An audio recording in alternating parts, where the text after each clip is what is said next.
Hello guys, magandang gabi po sa inyong lahat. Ayan, hello mga kapotpot dyan natin na nanonood. Tara po magluto tayo ng sinigang na hindi sinigang. Kasi yung sinigang natin kulang sa rekado kasi hindi naman tayo nag-iipon ng gulay. Kaya lang yun, punta natin sa Talipapa. Wala tayong nakitang ibang gulay bukod po dito sa talong,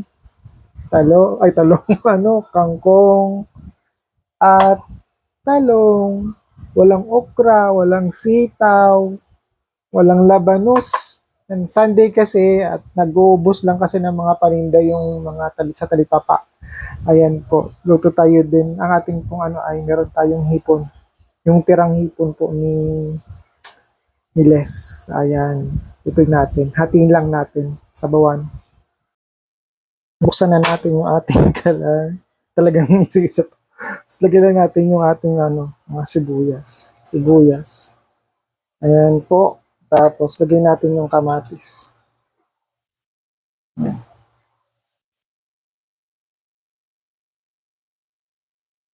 Siyempre papakuluan lang natin yan. Saka natin ilalagay lagi yung mga rekado.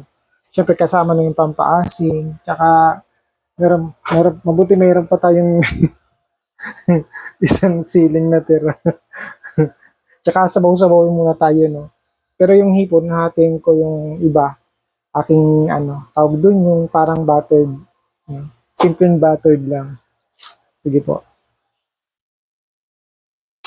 Ayan po, kulo na. Kaya ilalagay na natin yung ating hipon. Mga siguro mga lang, mga apat na peraso. Kasi madali lang naman siyang maluto. Ilalagay na po natin yung mga talong natin. Tapos titimplahan na po natin siya ng sinigang mix. Kunti lang.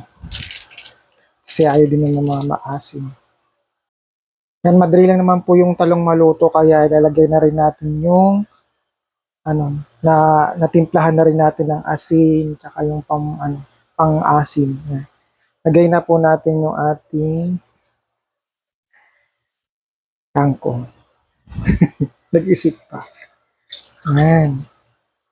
10 pesos. Ay, 10 pesos sa atin yung kangkong. Ba? Ang dami. Sarap.